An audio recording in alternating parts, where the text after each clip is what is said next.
They don't know it yet, but these voters are about to decide the Senate. Somewhere right now in 6 specific states, there are people sitting at their kitchen tables scrolling past the political ads on their phones who have absolutely no idea that they personally are about to decide who controls the United States Senate. Not the campaigns, not the millions of dollars in ad spending, not the pundits arguing on television every night. A small, quiet pool of still undecided voters is holding the entire outcome in their hands, and most of them don't even realize the weight that they're carrying. By the end of this video, you're going to understand exactly who these people are, why they're hiding in the data, and why the next 30 days matter more than the last 300.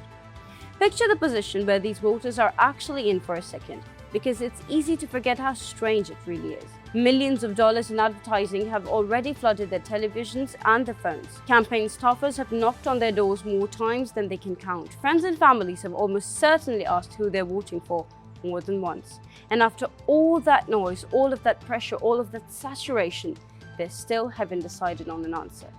That's not indecision born out of not paying attention. In most cases, it's the opposite. A genuine, considered uncertainty for the people who have heard every argument from both sides and simply haven't been fully convinced yet. Brand new polling from the New York Times and Siena University surveying 6 of the most competitive state races in the country: Alaska, North Carolina, Ohio, Iowa, Texas, and Maine. Put all these real numbers together on exactly how many of these voters are still out there. In North Carolina, roughly 7% of the electorate remains undecided. In Alaska, that number is still close to 8%. Similar pockets of undecided voters show up across the other races in these same surveys, small on paper, but large enough in razor-thin contests to flip the outcome in either direction without warning.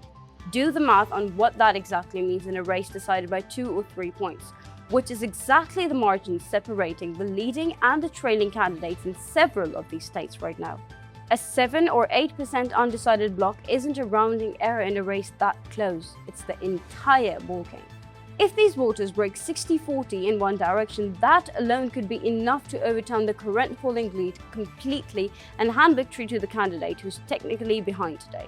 Every projection you've heard about these races, every polling average, every prediction market number is quietly built on an assumption about how the specific group of people is eventually going to vote. And right now, no one actually knows the answer. Here's what makes this group even more harder to read than a typical undecided voter pool. They're not undecided because they lack opinions about the state of the country.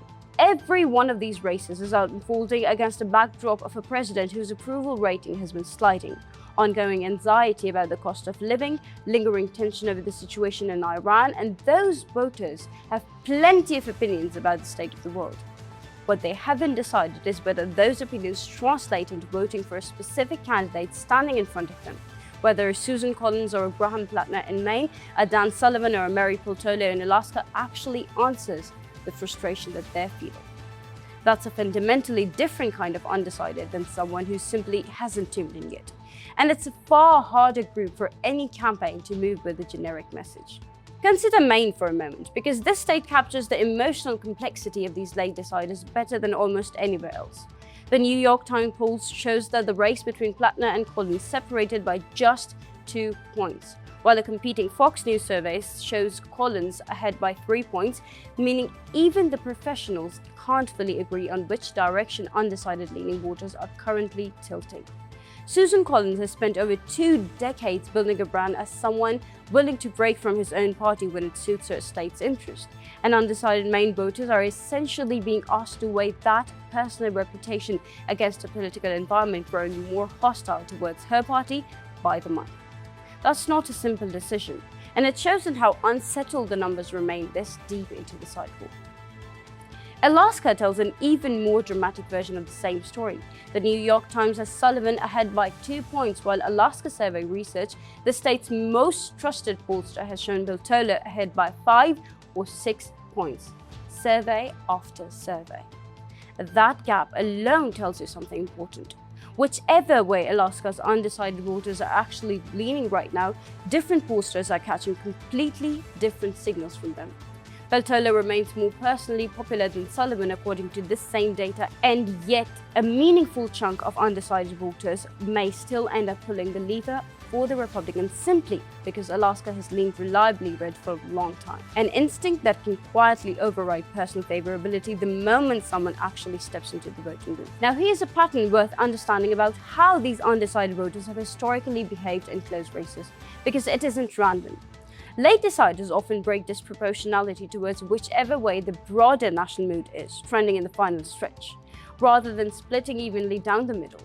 In a wave election, undecided voters have a track record of breaking hard towards the party benefiting from that wave, sometimes by a lopsided margin that dramatically outperform whatever the polling showed heading into the closing week. If this cycle is genuinely trending towards Democrats nationally, even modestly, that historical pattern suggests that these voters could break more favorably for Democrat candidates than current polling implies. But if the national environment stalls out and reverses before November, that same pattern could just as easily reinforce whichever side is already heading inside of the closing map. This is exactly why campaigns pour a disproportionate share of their remaining resources into reaching those specific voters in the final stretch, rather than spending equally across the whole electorate. Persuading someone who's already decided is largely a waste of money and time. Persuading or simply motivating a small sliver of people still on the fence is the only spending that can actually move the close race in the final weeks. Every ad you'll see between now and November in these 6 states, every door knock, every last-minute mailer exists almost entirely because of this one relatively small group of people. Now here's the emotional weight sitting underneath all of this that really gets talked about. These undecided voters are, in a very real sense, carrying the kind of pressure most of them never asked for. They're not political operative, they're not pundits building models for a living, they're ordinary people, often exhausted by the sheer volume of political messaging aimed at them, trying to make what feels like an impossibly weighing decision, sometimes without feeling like they have enough clarity to make it with confidence.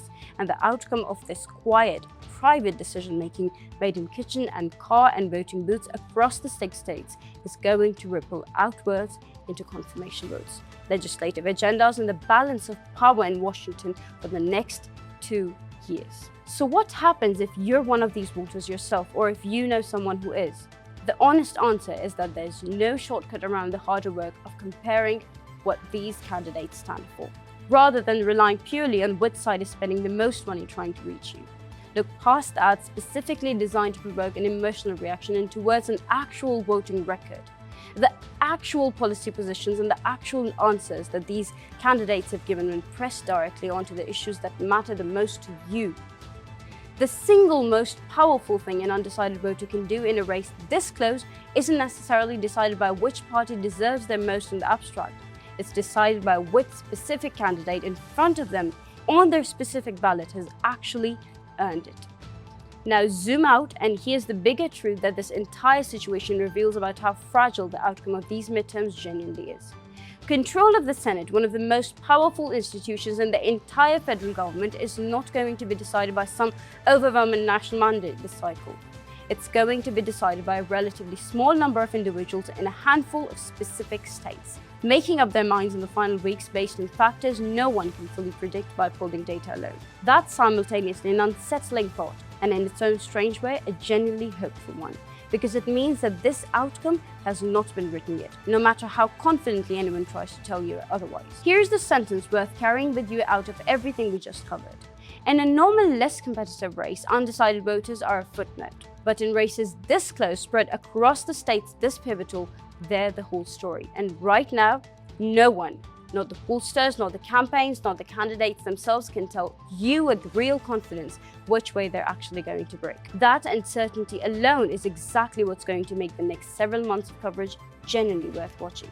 If this video helped you understand why these Senate races remain so genuinely unpredictable, do one thing before you scroll away. Send this to the one person in your life who still says, I haven't decided yet, because their vote might carry more weight in the election than anyone else's in the entire country. Drop a comment telling me which of these 6 states you think breaks first. Hit subscribe so you don't miss the next update the moment a new one drops, and I'll see you in the next one.